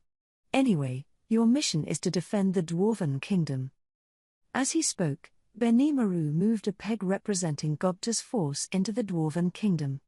Then he took another one out, symbolizing the Dwarven armed forces, and placed it next to Gobda's. You'll be fighting together. Oh. Now Gobda got it. His reaction was a mix of surprise and excitement. This was another operation inspired by Ghidorah's information. Garzel already gave it his blessing. As per our agreement, I informed him that the Empire was aiming at the Dwarven Kingdom, and as I promised him, I declared that we'd send him back up. Garzel, to his credit, had picked up on the Empire's suspicious behavior. They had repeatedly asked for permission to march through. He was starting to get sick of constantly refusing them, but he could read between the lines. He knew they'd lose their patience and get moving eventually. My offer was welcomed by him, and it'd give us a lot of benefits as well. We could always rebuild the lodging town if it was destroyed, but as we saw it, the Empire wouldn't go out of their way to pillage it if no fighting occurred there. If we could get it back soon enough, I saw no problem with abandoning it for now. The Empire's traveling through such a conspicuous spot because they want to convince us they'll invade there. With this much of a show, anybody would notice it. Oh, so it's one of those show of force things. Damn, Gobta. Grasping the fancy concepts and everything. He must have been studying a little bit. I was impressed. That's right. This route they're taking is on the border between Dworgen and Tempest. Both countries are going to notice them. It's a great way for them to gauge our moves. If it looks like we're gonna meddle with them, they can use that as a pretext to start attacking. We're forbidden from striking first, of course, so we'd start with a warning. Do you understand so far? Yep. Now, if we don't make any moves, the Imperial force will cross the Greater Meld River, reach a point that overlooks the main entrance to the Dwarven Kingdom. That's a broad, grassy area without any trees, the perfect place to deploy an army. Aha. Once they get that far, King Garzel's not going to stay silent. He'll face up to them with his own forces and try to negotiate. And it's the same way with us. The Emperor will make enemies out of us and the kingdom at that point. Benimaru moved the pegs around the map to demonstrate. Sir Ghidorah said that the Emperor's wary of being surrounded by the Dwarven and Tempestian armies, but as long as they cover this point, that can't happen. Even if the other side stages a sneak attack from here, it wouldn't mean anything tactically. A surprise attack involves striking the enemy when its guard is down. If the enemy expects it the whole time, it was not only meaningless, but it could be harmful. And so instead of that, we'll assault them from the start. We'll go right up, and we'll smash them. Benimaru tapped Gobta's peg against the Empire's. Oh. Gobta sounded impressed.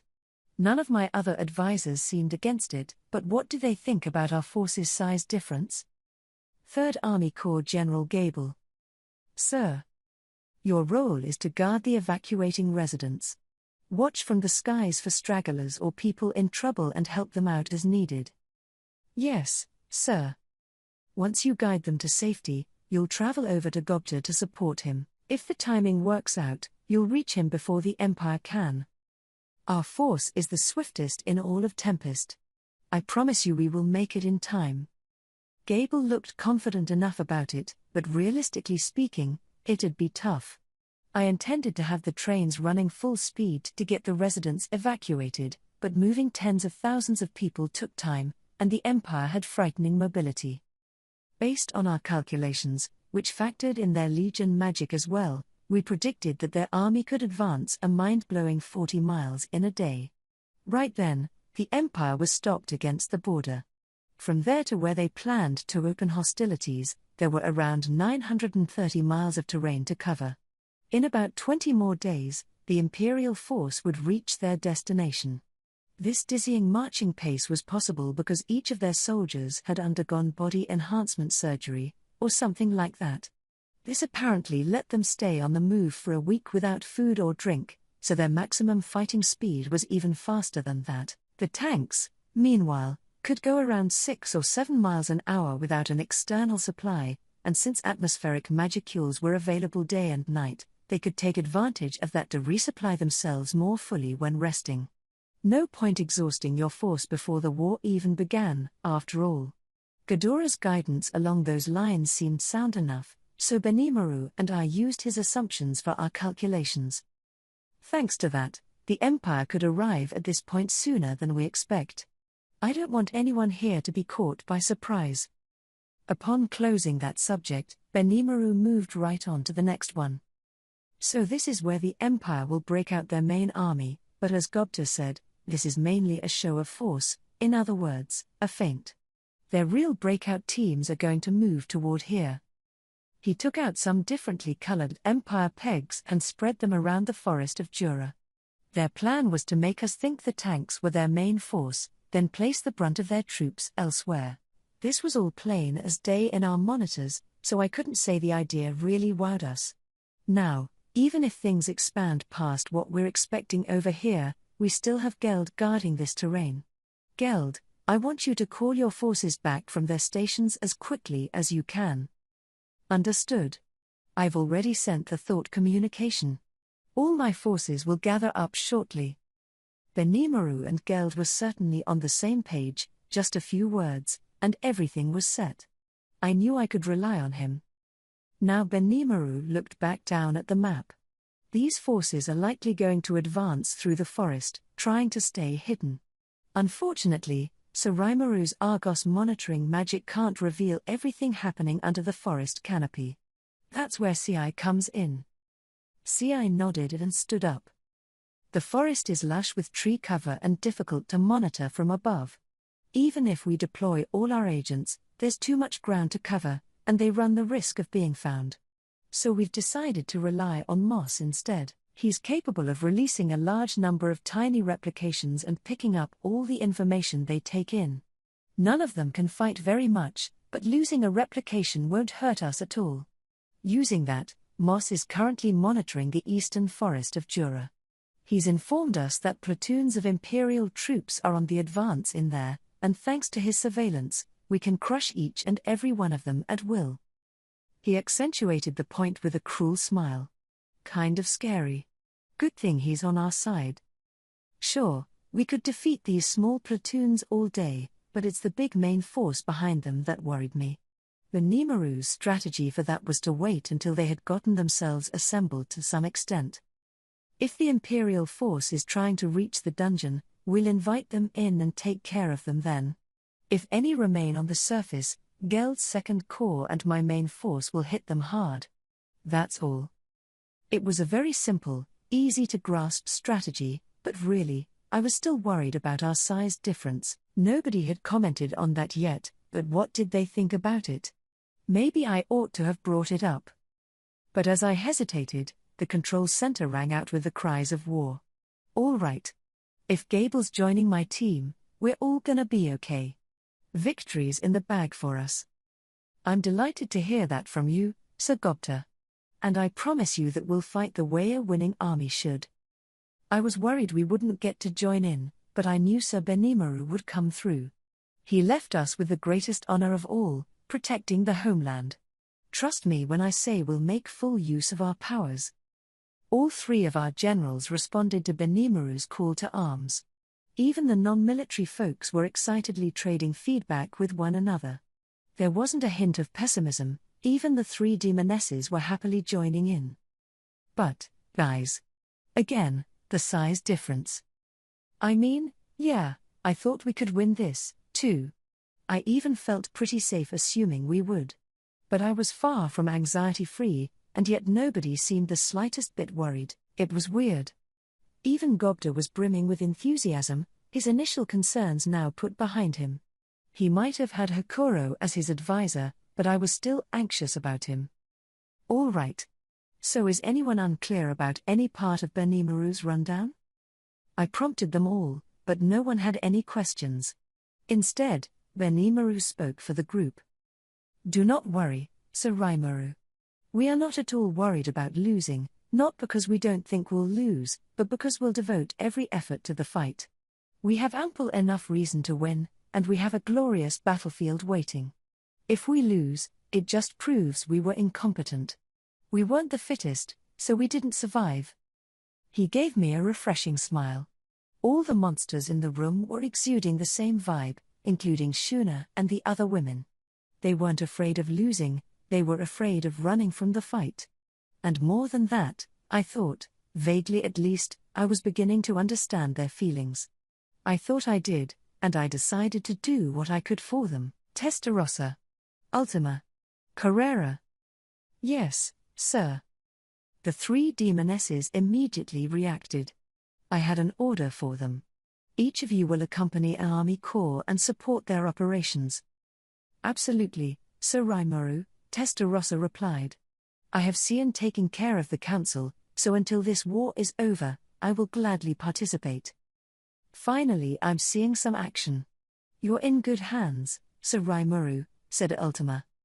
He, Carrera snickered. You can expect great things from me, Master. Time to show off every ounce of my powers. The three of them looked up at me, beaming. I nodded back and gave out my assignments. Testarossa, you'll join Gobta. Gladly, she replied. Gobta looked significantly less convinced. You sure about that? This girl's never even fought before. Can she keep up with the First Corps? Sheesh. That was a pretty bold statement to make around her. I mean, I didn't know these girls were primals until just recently, so I'm not one to talk, but Gobta's sheer courage just floored me. She's gonna kill you, I thought, but I kept my mouth shut. After all, wouldn't it be more fun this way? I'm glad to be of such help, Testarossa said with a smile, but I knew I wasn't the only one who couldn't look her in the eye right then. Don't worry, Gobta. I'm pretty sure she'll accept an apology. Can't wait for Gobta to find out who she really is, though. By those standards, Gable had matured a lot. He bowed his head to Ultima. I look forward to your support. I still have so many improvements to make. According to Diablo and my other sources, Ultima was the most brutal of the three demonesses. Carrera was the most likely to go out of control, but Ultima was still the scariest. I could already picture her following my orders but still keeping an eye on the side paths for some Imperial soldiers to torture. Gable dealt with her correctly, at least. She seemed to like him a lot, chirping okay. I'm looking forward to it, too. In her cute voice. I know Gable had been working hard on his habit of getting carried away, and now I'd say it just saved his life. A little daily effort can accomplish so many things. Geld, meanwhile, had no problem shaking hands with Carrera. They both had a kind of noble warrior aura to them. I have to say, though, I did a pretty exquisite job with these pairings. If Gobta and Gable had switched places, I think Gobta would have been in mortal danger. So I patted myself on the back as I gave them all a little pep talk. Nobody really knew who these demonesses were. I put a gag order on everyone who attended the meeting. Guy crashed. No point terrorizing everyone for no good reason. I also told the trio to keep mum about it and take orders from the generals so they wouldn't reveal themselves, but I was so sure they'd mess it up. It really scared me. Wish I didn't have to know the truth about them. But let's trust them. Unless I told them to, I'm sure Testarossa and her friends would lie low. Either way, though, we had these three pairs in place, and with the demonesses accompanying our corps, I'm sure they could deal with any emergencies. That, at least, relieved me a bit. That settles that topic. Anything further to add? The rest would depend on the Empire's moves, so they'd just have to play it by ear after that. It'd be important to work alongside King Garzel, so we'd need to hold detailed talks about that, but that was a strategic HQ job. Our generals had their own orders already, so if that was all, I was ready to adjourn. But one person raised his hand up high. Could I say something? What's up, Masayuki? Well, I just had a question. Ignoring the question of why I'm a general for the moment, the volunteer army you gave me, I don't think anyone said what its role would be or anything, but... that? Yeah, I'm sure he has a few questions. Taking a high school age kid and calling him a general would confuse anyone. Maybe you'd see officers his age back in the samurai era, but I didn't think a kid who grew up during peacetime in Japan could keep up with it. But, it's hard for me, too. I turn around one day and boom, I'm a demon lord. I didn't have any helpful boss giving me a shoulder to lean on, either. Along those lines, I'd say Masayuki is pretty lucky, actually. Don't you think so? Don't I think so, what? Can you please give me some guidance? Oh, right. Thinking all this won't get it across to him. It'd probably sound like a bunch of excuses to him, but oh well. Well, I felt kinda bad about pushing a huge amount of responsibility on you at once. No. But when it comes to reassuring the hearts and minds of our citizens, you're the best guy we got. If we were all monsters here, a war breaking out wouldn't be an issue at all. Their morale would be 100%, and nobody would cause any trouble. Not so with our new residents. They'd be scared, anxious, disturbed, and some might turn to crime, even.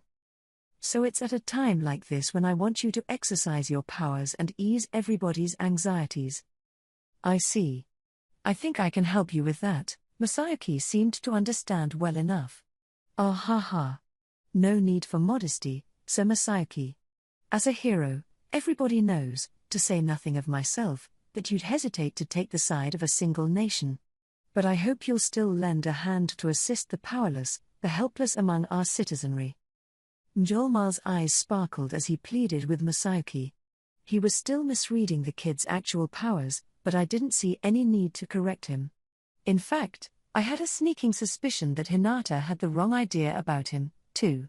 What a bad dude, I thought as I watched the legend of Masayuki unfold before me. Yes. He didn't look too thrilled.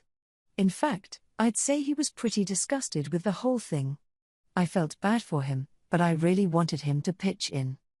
So I guess my volunteer army will maintain public order? Perfect. As you know, Ramirez will ensure that the damage to our town will be kept to a minimum. When war breaks out, you see, the capital on the surface is going to be quarantined inside the labyrinth. I told my cabinet about this already, along with other involved parties. I wasn't keeping a tight cap on it, so I was sure the stragglers from our evacuation drills were spreading rumors about it. That was on purpose. I figured it'd help assuage people's fears a little more. He. That's right. I'm a pretty powerful fairy, but that's all thanks to my master. Indeed. I have lent a portion of my ponderous magicule force to Ramirez, allowing her to engineer this gargantuan feat. Call it a victory driven by friendship, if you will. It was Ramirez who did the required legwork to stuff the city inside the labyrinth, but it couldn't be powered at all without Veldora. I had to honestly thank him for that. Thanks, you too. It's a huge help. Oh, is it? Or, it's no biggie. None at all. You can compliment me more if you like, though. Kwa ha ha ha. That's right. Sing our praises to the high heavens. Yeah, thank you very much. A couple compliments, and look at them go. But they really did deserve it, and even when the city's sequestered in the dungeon, you'll still see the sky above. A lot of citizens won't even realize anything is different. The Empire won't bring any of its violence to town, and really, I was still astounded by it. But you need to remember, Rimuru, said Veldora.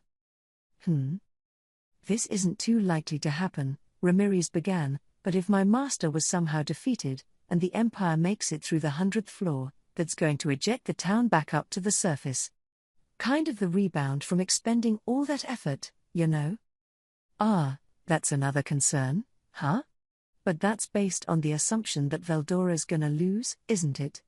If it comes to that, I think the town's gonna be the least of our worries. If it did, all of us would be fully devoted to the fight.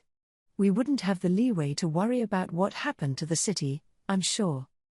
Not that I'd ever lose, of course, Veldora boasted. We got the 10 dungeon marvels on the case, too, so I think we're gonna be just peachy. Ramirez was right, certainly. I didn't think Veldora would be playing much of a role. But if worse comes to worst, there's always Masayuki, too. Huh? Wait a minute, please. Peacekeeping is one thing, but what could I ever do if it came to that? We all nodded at Masayuki as he whined about never even leading an army before. Even Njolmal, as much as he worshipped the guy, could understand. Don't worry, Masayuki, I assured him. I don't expect you to lead an entire military force. I'm still discussing this with Hinata, but I'm asking her to send an aide from the Crusaders. I'm sure she'll say yes, so you're gonna have an assistant helping you out pretty soon. Oh, you will? Well, that's a relief. And also, I added, I'll have the kids serve as your bodyguards, so they'll keep you safe. You keep them safe, all right. Wahaha. Imagine being defended by the hero himself. Those children couldn't possibly be safer. Mjolnir roared. Of course. Masayuki nodded, even as a bead of sweat ran down his temple. He knew what the kids were capable of, so he understood who was gonna be defending whom well enough. Plus, they'd have Chloe around, and I was sure she could keep them all alive if things got really hairy. So that was everything we needed to talk about. We were fully prepared, but until the end came, there was no telling what could happen. Besides, well, it's not like I didn't have any concerns. Chloe, after all, had pretty vivid memories of my grisly death. At least one person in the Empire had the power to kill me, that was an undeniable fact. If they came for me, not even the 10 dungeon marvels could stop them. In fact, report. The 10 dungeon marvels were put in place precisely for that reason, to reveal the scope of the enemy's powers. That's what I thought. At the end of the day, Raphael always put my own safety first, I guess. I appreciated it, but at the same time, I had to brace myself. I had to protect my friends, no matter what. I didn't want any of them hurt thanks to something as ridiculous as a war, and with that resolve in my heart, I ended the day's meeting. Masayuki did a good job addressing the populace, it looked like. Apparently, it turned into an I browbeat the demon lord into swearing he'd defend the city kinda premise. The hero does it again. What a role model. There he was, looking conflicted with himself as he basked in the adulation of Tempest's adventurers and immigrants. But even his expression got misconstrued. My, doesn't the hero look so attractive when he's scowling? After all the promises he extracted from the demon lord, the hero's still not satisfied yet. Indeed. Such a modest, reserved leader. The hero's going to protect this town. Between the demon lord Rimuru and him, I'm not scared one bit of the Empire's attack. Yeah. Just leave it to them, and they'll take care of everything. That sort of interpretation. Now Masayuki's reputation was better than ever, his mental suffering going completely unnoticed by anyone else. And so as the populace went on with their normal lives, the moment finally came. The Empire made its debut, and our days of peace reached an end. There, on a hot summer night, war began like a sudden dream. Epilogue. The Emperor's Conquest. You're awake, aren't you, Ludora? A beautiful woman with blue hair spoke to the man seated in his wheelchair and dressed in all his magnificence. She was the marshal herself, the woman who held leadership in the Empire's main chamber. I am, Ludora responded. How did the conference go? We're going on the offensive. Brilliant. Ghidorah was against it, wasn't he? He was. That old man's a realist, after all. Not even otherworlder weapons can resist a true dragon. That much is obvious. There's no way anyone would fail to notice. He. I'm sure. But we must stage this campaign nonetheless. I must show the world that I am king. He then added in a whisper, that is my agreement with Guy. Ludora smiled warmly, his voice taking on a different tone. Now, Veal grinned, from your perspective, how do you think things will unfold this time? Veal grinned, the name of a true dragon, one of only 4 in the world. A dragon crimson red in color, she symbolized flames in all their scorching glory. She was older than Veldora the storm dragon and just as immortal. Her name, Veelgrind the flame dragon. She was the only one in this world who would bear that name. We will win, she replied to Ludora. We're guaranteed to win. We'll expel the dwarves from their burrows, we'll smash the pride of the newborn demon lord, we'll open the eyes of my indolent dullard of a brother, and will make Guy see that the ruler of the world is you, Ludora." She felt completely at ease being called that, for she was the one, the only Veelgrind. Veelgrind the Flame Dragon, one of the all-powerful true dragons. And Emperor Ludora was an intimate companion of hers. "We will." "Splendid news. Do you think your younger brother will show up?" "Yes, Ludora," she replied without a moment's thought. "He will. He always did enjoy a party. But, despite being unsealed, he still doesn't quite seem like himself to me. We haven't detected any magic storms, the kind of violent gales he used to summon in his rage, and the aura we could have detected from anywhere on the earth has vanished without a trace. Perhaps he's not fully revived yet? Then perhaps we can defeat him with my force. That would be quite a sight to see. First that demon lord gets full of himself taming my idiot brother, and then he deceives my beloved niece. I'd love for him to experience a little hardship for a change." The pair exchanged a smile. To Ludora and Veelgrind, the results of this operation hardly mattered. This was just a bet, a game with Guy over who would rule the world. The game had no complex rules. Use your pawns to conquer the opponent's territory, and you win. The world was the game board, and the pawns were monsters and humankind. At the start of the game, Guy held the monster and magic-born pawns, while Ludora had just a part of humanity.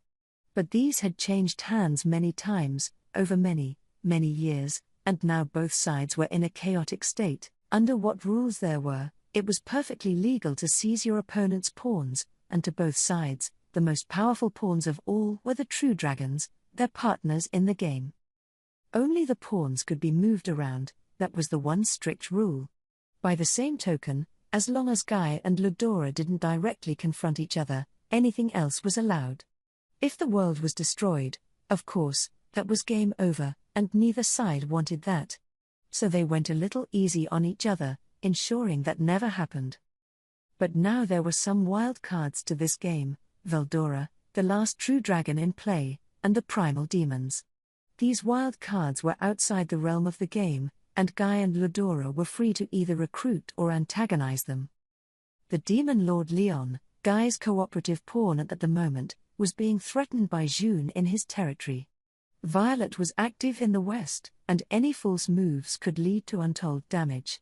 Lonk, of course, was stationed in the east.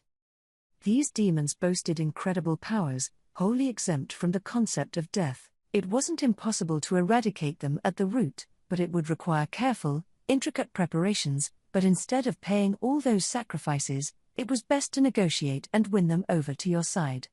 That, Ludora and Veelgrind believed, was the most advisable move to make against Guy in this game. If Veelgrind made it a fight, she could destroy Blanc, but the damage to the region would be unimaginable. It wasn't a realistic option, they concluded. That, and the Western nations were now starting to move on their own logic, another miscalculation.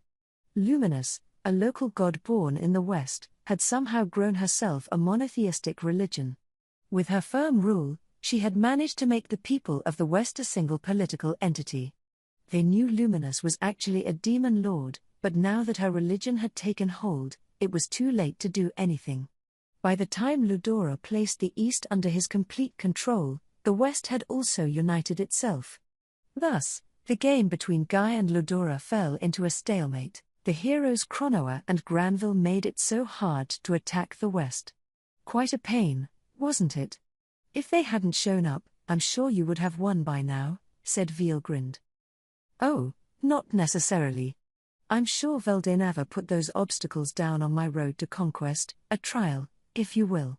He always did love his schemes like that. He certainly did. My elder brother always was a nuisance. They smiled at this moment of nostalgia. But now the time has come. All the pawns are on the board, and my moment of victory is near. It's finally time to put Guy and my sister Velzad in check, isn't it? Heh. Guy is aiming for this, no doubt. He wants you and Veldora to fight, so he can catch us when we're open. That's true, as much as it irks me. If only I were there, I would have taken care of Veldora back then, but She was referring to the Empire's previous failed campaign. If Vielgrind had come out with the Imperial force, not even Veldora would have been a threat, but if they chose to do that, Guy would have likely profited from the fallout. Whenever you moved a pawn as all-powerful as a true dragon, you needed to make every preparation possible. But now provided an excellent opportunity. The secret agents Ludora planted worldwide had given him all sorts of information. It took a long time, said Ludora, but it was worth the wait, wasn't it? Our greatest obstacle to conquering the Empire is now gone. Luminous, the one true god, was actually Luminous the Demon Lord. And now that she was revealed, they could predict her fighting power. The Demon Lord who served Luminous was also gone now, as was the 7 days clergy. And what's more, that thorn in our side, Granville, is on his way to the afterlife, and now there are far fewer threats to us in the West. You're right. All the obstacles to my conquest have fallen, without me having to lift a finger. That, they both firmly believed, was a divine sign that only Ludora deserved to stand at the peak. So, Ludora, how are you doing? No problems at all. My powers of Armageddon are available at any time. Armageddon was the ultimate skill in Ludora's possession. It could only be invoked under painstaking conditions, and once triggered, it lay dormant for a long, long time. The only reason the Empire hadn't moved until now was that Ludora could do nothing but wait until Armageddon was usable once more. Thanks to their patience, Granville, the greatest obstacle in the way, was gone. It was, in a way, understandable that Ludora was so sure of victory. Guy, for that matter, had not fully taken control of the Demon Lords. Nobody would claim they were building much teamwork, each Demon Lord was pursuing their own path. Their influence ranged far and wide, but to Ludora, they were not a threat. This time, we've got the overwhelming advantage, eh? But we don't have much time, do we? I want to win over my stupid brother, even if I have to force the question. That gives us another measure against Guy. And if I can work things out with my sister Velzard, Rain and misery cease to become a problem. So let me ask, do you have your ruling power? Nothing to worry about. If we can focus Veldora's mind on the battle, that provides the window for my Regalia Dominion to seize him. Vielgrind gave him a soft smile, framed by her cold beauty. Oh? Then victory really is close by. Of course it is. Everything is moving as I outlined it. Perfect, then. But I worry about your... Don't say it. This, too, is the natural way of things. One's body can be such an inconvenient thing. Ludora. If I continue reincarnating and inheriting my own consciousness and memories, it wears down my soul over time. If I could enjoy a rest period like Ghidorah, things would be different, but that is a luxury not afforded to me. If I tried that, my powers would no doubt be sealed away again. Then Ludora's powers would be reset. He'd be back at square one, unable to release them at once. And if he let that happen with every reincarnation, he'd never have any hope of beating Guy. This time around, Ludora had waited patiently for his powers to attain complete form. They were all unleashed now, ready for anything, but he had to severely strain himself to keep that up. However, this incarnation of Ludora had no concubines, not even an empress. Those were only for decoration in the Empire, yes, but it was still highly unusual. It meant that Ludora had not fathered a son, he had no spare self to tap into. And not having a son meant his powers would remain intact. Ludora's reincarnations were unique, any son born from him would obtain all his powers and knowledge. It was a completely unbroken imperial line, a son didn't inherit the crown so much as become the true emperor. But this generation had none. And the timing of his Armageddon skill was the cause. If Ludora passed his powers on to a son, the skill would be restricted until he achieved adulthood. The child wouldn't be able to hold back the recoil this overflow of power generated, something Ludora could do nothing about. Right then, in this generation, all the best conditions were in place. If he ignored this and reincarnated himself into a son, that would cause a delay of a decade or so, and he hated to see that happen. Veilgrind had another concern as well. After building up his power to its absolute limits, Ludora's mental fatigue was nearing the breaking point. He was sleeping in shorter and shorter intervals, his physical weariness a constant companion. His current state did nothing but accelerate the wear on his soul. Relief could be found if he gave his power to a son and delayed the launch of Armageddon, but Ludora would never dare. The time was now, and he wanted to settle the score with Guy. She looked on at Ludora, heartbroken. "How much time do you have left, Ludora?" "You don't need to worry about that. I won't falter until after my rule over the world is complete, I promise you that." "Yes. Yes, I'm sure you would say that." "There's no need to look so sad," Veal grinned. "I will win this time. Win, and end it all. So quit worrying and just watch as I pursue my conquest."